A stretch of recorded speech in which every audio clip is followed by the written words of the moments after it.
Good morning everyone, welcome back to my channel. My name is Shikha Sharma and I am a teacher by profession and my channel name is Teach Learn and Grow with Me. आज हम बात करेंगे एक CTET paper 1 और paper 2 के बारे में। जैसा कि आप लोग जानते हैं आपका 28 अगस्त को सीटेट पेपर 1 एंड पेपर 2 है in the 2 shifts. So hopefully you are preparing well. अगर जिस लोगों ने प्रिपरेशन बहुत जल्दी स्टार्ट कर दी थी अपने 1 महीने पहले 1.5 महीने पहले, तो उन लोगों की प्रिपरेशन तो ऑलमोस्ट स्टार्ट मतलब कंप्लीट हो गई होगी। तो you are in a way to do mock test now. अब आप लोगों को डेफिनेटली रेगुलर मॉक टेस्ट करने हैं, 4 से 5 मॉक टेस्ट करने हैं। ऑनलाइन यू कैन डू, आप यूट्यूब से कर सकते हैं। बहुत सारे ऐसे अच्छे चैनल्स हैं जिसपे सीटेट के मॉक टेस्ट आते हैं। जो आपका सीटेट का पेपर 1 और पेपर 2 होता है, इतना डिफ़िकल्ट नहीं होता है उसको क्लियर करना। फिर भी कुछ बच्चे नहीं क्लियर कर पाते हैं क्योंकि हम प्रिपेयर्ड नहीं होते हैं। मैंने अपना सीटेट पेपर 1 और पेपर 2 अपने फर्स्ट अटैम्प्ट में क्लियर किया था without any coaching, with only self study. और मैं ये भी नहीं कहूँगी कि मैंने बहुत ज़्यादा हार्डवर्क किया था। एक्चुअली उस टाइम भी मैं वर्किंग थी जब भी मैंने पेपर 1 और पेपर 2 का रिज़ल्ट दिया था, पेपर दिया था।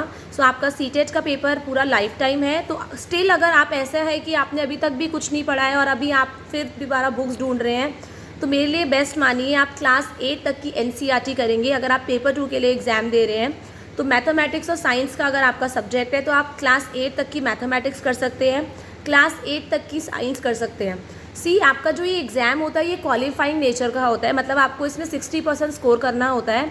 इसका स्कोर मैटर नहीं करता, DSSB के लिए इसका स्कोर मैटर नहीं करता। बस ये आपका एग्ज़ाम क्वालिफाई होना चाहिए, that's it.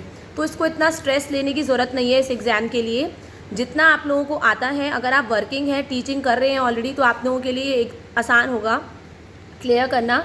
And if you are not working, अभी अपना टीचिंग कोर्स करके आ रहे हैं, तो फिर तो आप और इजीली कर सकते हैं क्योंकि सारी की सारी थ्योरी, साइकोलॉजी की, मैथ्स, आप लोग अभी आपका टीचिंग का ट्रेनिंग हुई होगी अपने स्कूल्स में, डेफिनेटली टीचर ट्रेनिंग होती है, तो आप लोगों के लिए भी ईजी है करना। बट हाँ, थोड़ा हाउसवाइफ्स के लिए डिफ़िकल्ट इसलिए हो जाता है क्योंकि वो सब्जेक्ट के टच में नहीं रहते हैं।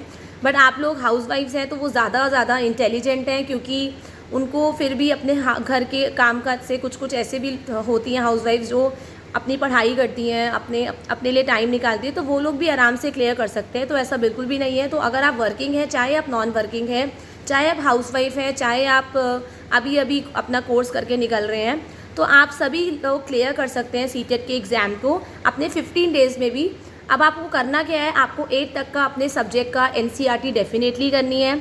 अपनी साइकोलॉजी जो भी आपकी BEd की बुक थी आप उससे रीड कर सकते हैं। But side by side YouTube पे जो सीटेट की प्रिपरेशन आती रहती है, उसकी वीडियोस आती रहती है, आप प्लीज़ उनको देखते रहिए।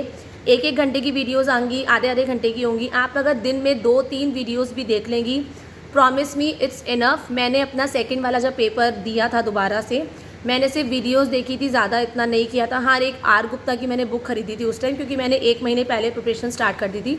बट स्टिल अगर आपने प्रिपरेशन स्टार्ट नहीं करी है तो this is the right time to do, because you know that जो हमारी आने वाली DSSB की वैकेंसीज़ है जो अब कल ही इसी वीक में, अगस्त के फर्स्ट वीक में आने वाली हैं, उसके लिए आपका सीटेट का पेपर 1 और पेपर 2 क्लियर होना ज़रूरी है for PRT and TGT, right. तो please do your preparation sincerely with your best of effort. अगर आपका सीटेट का रिज़ल्ट, आपका जो रिज़ल्ट होगा सीटेट का, ये 1.5 महीने के अंदर आ जाता है, तो अगर आपका 20 अगस्त को होता है तो सितंबर एंड तक आपका रिज़ल्ट आ जाएगा। और इसकी जो आंसर की होती है वो भी 2 से 3 हफ्ते में आ जाती है सीटेट, आपकी सीटेट पेपर की। सो अगर आपकी DSSB का एग्ज़ाम, अगर आपको DSSB की वैकेंसी के लिए फॉर्म फिल करना है तो आपका सीटेट क्लियर होना चाहिए।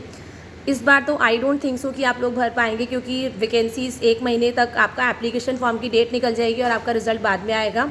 बट आपकी जो नेक्स्ट वैकेंसीज़ होंगी उसी के लिए आप फॉर्म भर पाएंगे। Thank you everyone, have a nice day. And still if you want any kind of suggestion in DSSB preparation or KVS preparation or your CTET preparation, you can always ask me in the comment section. अगर कोई भी किसी भी तरह का doubt है, you can ask. I will always reply you as soon as possible. Thank you everyone. Have a nice day.